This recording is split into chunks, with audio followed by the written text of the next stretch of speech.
Hi everyone, Mark DeJesus here. I want to take a few moments just to talk about recognizing the spiritual and emotional woundedness that you may carry and becoming more aware of how God can heal those areas of your life. It can be so easy to skip over the issues of the heart that need addressing. I'm telling you, with our pace of life and the way that so much of life becomes achievement, task-oriented, and the next thing and the next meeting and the next problem, it can be so easy to neglect the life of the heart. Now, if you were to have a physical injury, let's say you were to sprain your ankle or you were to break a bone, the instant response is we need care.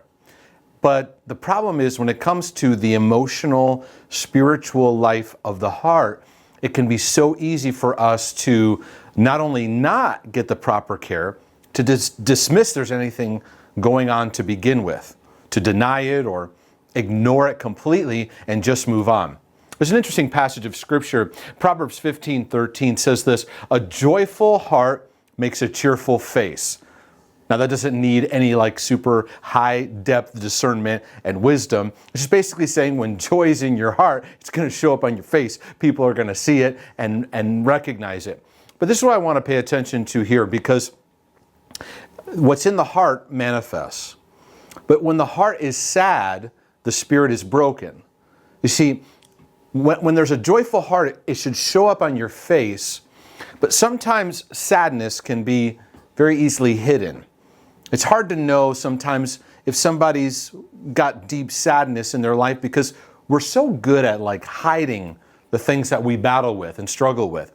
But I find in the work that I do, within moments, I can get to the sadness of the heart that's there because I intentionally create safety for people to share and create a grace environment where we're not condemned and we're not comparing ourselves as worse than others. We all have brokenness. We all have things that we have to deal with. But interestingly enough, it says when there's unresolved sadness in the heart, your spirituality gets broken. And so what does that mean? It means connecting to God may have some challenges. The enemy, the thief, will come and steal, kill, and destroy and just start pummeling you with thoughts and imaginations and stuff. And sometimes people go, man, I feel like I'm under attack. And they try to in brute strength fight back, and they don't realize their brokenness is in play here. And so it's just being aware of wounds that you carry, being aware of broken areas of your life. Now this word sad that is brought out in Proverbs 15:13, it speaks of a hurt, an injury, or a pain. And so are you aware of the hurts and pains that need processing with God? Now, these videos are not intended to be obsessed with yourself, introspective for the rest of your life, and staring at every little hurt and pain. No, what I'm saying is, are you aware of the areas that God may be healing so that your future lens, your future freedom can open up in what's possible? Are you carrying hurts, injuries, and pains in your life that you haven't addressed? And they are presently infecting your current relationships, your current potential, your current ability to live healed and live free. Now, I find that there's two kinds of pain. I've written them here. One is direct experiences, things that happen to you, they're direct. Somebody betrayed you. Somebody said something harsh. Somebody physically, there was a traumatic moment, something that happened directly you can point to, something that was done to you. But the second kind is often a little more challenging to identify, and that's areas of emptiness. Now, this may be needing certain things in life that you didn't get, needing certain things from mom, certain things from dad, or in relationships growing up that were not there, so you're left with emptiness. And a lot of us live with a deep sense of emptiness, that when you slow things down, when you quiet your heart and you tune in, there's just an ache of emptiness that's there. And even as believers, it's showing a place in our heart that God, as our Father, needs to fill those places with His love, with His validation, with His acceptance, with His kindness, with connection to Him, because we're carrying deep emptiness. And no matter how great our relationships are on this earth, only God can truly fill and fulfill those places in our heart. And so that's why in my work I emphasize so much about people experiencing the continual healing of the heart. I don't consider spiritual growth and heart healing to be separate issues. And that's what we've done for a long time. We've kind of taken heart healing and it's like in a corner over there. So it's like all of those of you who need that heart stuff, you go over there. And we need to change that.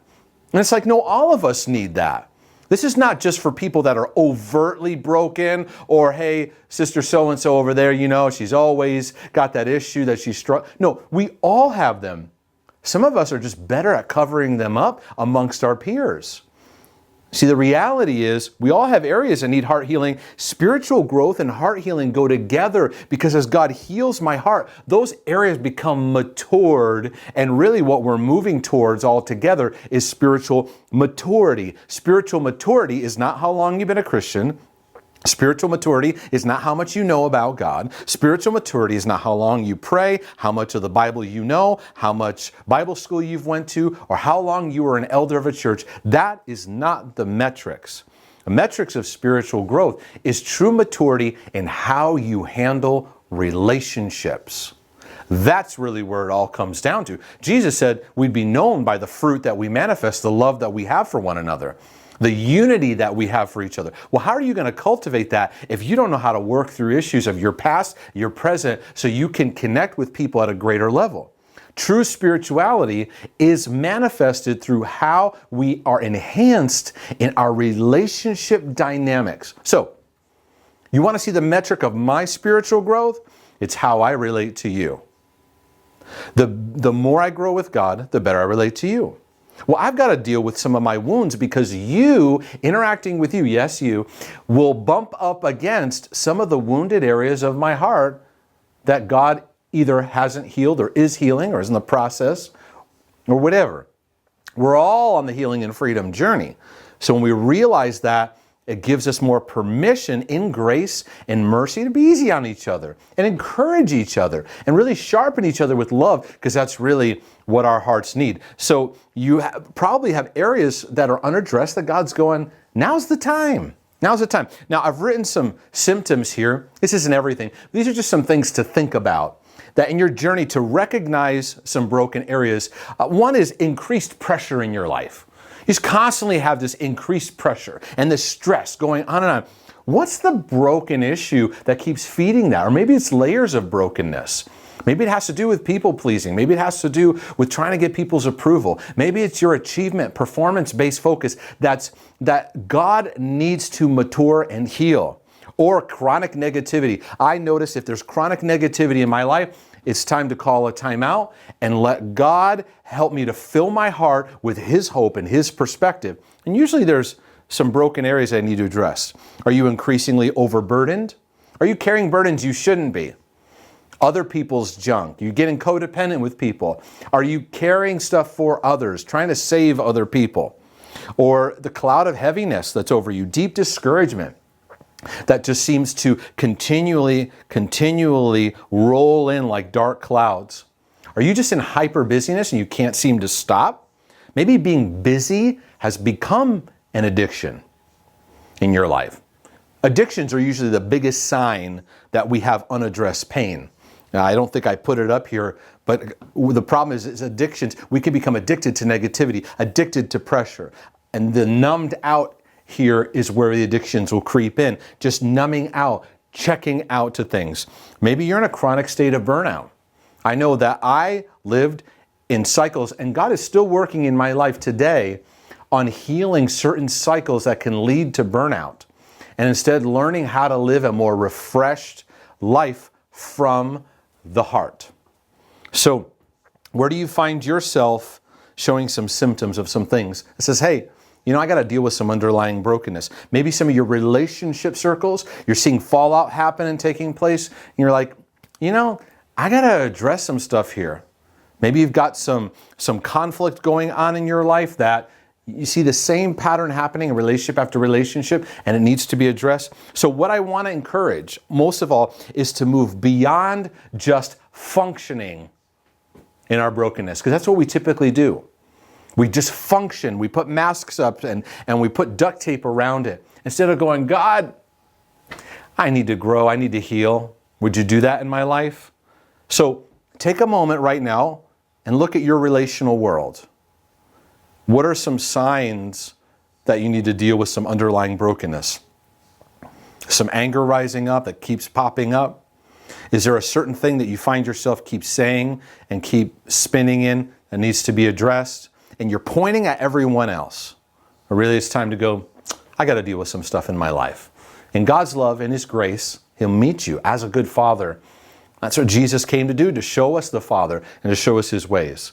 So I pray you be encouraged by this. If you want to take the next step, get your copy of the Heart Healing Journey, and I look forward to supporting your healing and freedom journey.